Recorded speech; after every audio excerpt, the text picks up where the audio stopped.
কি পরিমাণ গালাগালি করে আপনার কোনো ধারণা আছে বাংলাদেশের মানুষ? আমার বাপ মাতুল্লাহ কীভাবে যে গালাগালি করে, এখন সামনে আসলে তো সালাম দেয়। এখন এটা আমি বুঝে তো মরছি বিপদে। শোনেন, আগুন তো সব জায়গায় লাগে না, এক জায়গায় লাগাই দিতে হয়। জুয়ারিরা কিন্তু যে কাজই করে ফাঁক দিয়ে 20 মিনিট হইলে চলে যায় একটু জুয়া খেলতে।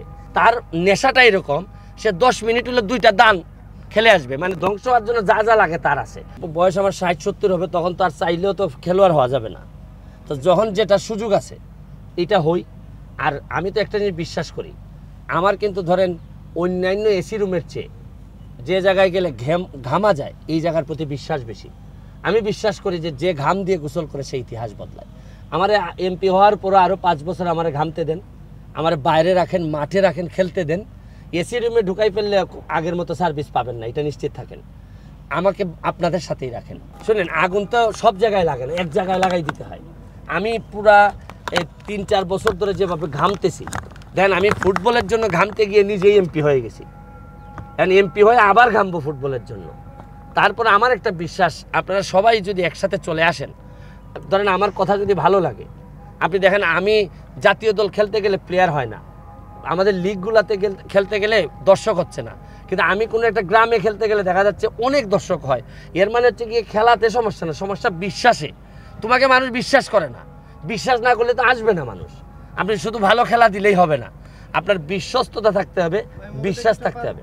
ফুটবল আমার এখান থেকে আসে, আর এমপি হিসাবে দায়িত্ব আমার এই জায়গা থেকে আসে। মনে রাখবেন, যেটা তার ব্লাডে থাকে মনে রাখবেন। আপনারা, আমি জানি না জুয়ারিদের ব্যাপারে আপনার অভিজ্ঞতা আছে কিনা। আমি লন্ডনে ছিলাম, আমি জুয়ারিদেরকে দেখছি। জুয়ারিরা কিন্তু যে কাজই করে ফাঁক দিয়ে 20 মিনিট হইলে চলে যায় একটু জুয়া খেলতে। ধরেন গেছে সে একটা বিরাট বড় প্রোগ্রামে, এখানে 5 মিনিটও বের করার সুযোগ নাই। তার নেশাটা এরকম, সে 10 মিনিট হলে 2টা দান খেলে আসবে, মানে ধ্বংস হওয়ার জন্য যা যা লাগে তার আছে। তা আপনি বলতে পারেন আমি ফুটবলের প্রতি, এটা আমার রক্তে আসক্তি। এটা আমার এমপি বানান, মন্ত্রী বানান, আমি ওই যে চেয়ার টেয়ার খুলে হয়তো 10 মিনিট হলে 2টা লাথি দিয়ে চলে আসবো, সুতরাং এটা আমার সমস্যা হবে না। শুনেন, আমি যেভাবে শর্ট দিয়ে ফুটবলে গোলকিপার মাঝে মধ্যে আহত করছি, এইভাবে আমার বক্তব্য দিয়েও কয়েকজন বড় বড় ভিআইপিরও আমি মাঠ থেকে আউট করছি। Thank you. যদি নেত্রী আপনাকে কোনো ক্ষেত্রে দায়িত্ব দেয়, তাহলে সেক্ষেত্রে কি করবেন? একমাত্র নেত্রী তো, যার কথা আমি ফেলতে পারবো না। বাংলাদেশে এখন একমাত্র মানুষই আছেন যিনি নেত্রী। তবে আমাকে যদি ব্যক্তি স্বাধীনতা দেন যে আপনি বাফুফে টাফুফেতে যাবেন কিনা, ভাই আমি মাপ চাই।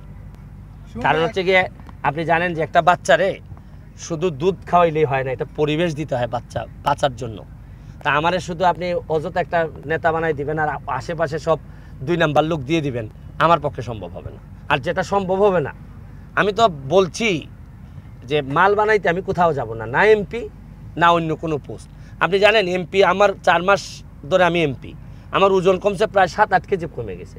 কারণ আপনি যদি প্রপারলি 7 লাখ মানুষের দায়িত্ব নিয়ে কথা বলেন, দায়িত্ব নিয়ে চিন্তা করেন, আপনার দেখেন এই চরম গরমে আমার এলাকায় ইলেকট্রিসিটি নাই, অনেক ডিস্টার্ব করতেছে, আমার ঘুম নাই। কারণ আমি জানি যে ইলেকট্রিসিটি নাই, রাতে যদি 11টা-12টায় চলে যায়, তারপর কী পরিমাণ গালাগালি করে আপনার কোনো ধারণা আছে বাংলাদেশের মানুষ?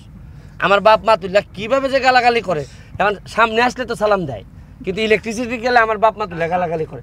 এখন এটা আমি বুঝে তো মরছি বিপদে, যার কারণে আপনারা যেমন ধরেন একটা পর্যায়ে পর্যন্ত আমার পছন্দ করবে, কোনো কারণে আমি এখন ডিস্টার্ব করা শুরু করলে আপনি দেখবেন ইভেন কি দেখবেন জানাজার সময় দাঁড়াইয়া অনেক সময় দেখেন লাশের সামনে মানুষ বক্তৃতা দিতে থাকে ঘন্টার পর ঘন্টা, আর রোদের মধ্যে দেখা যায় অনেক লোক ওয়েট করতেছে।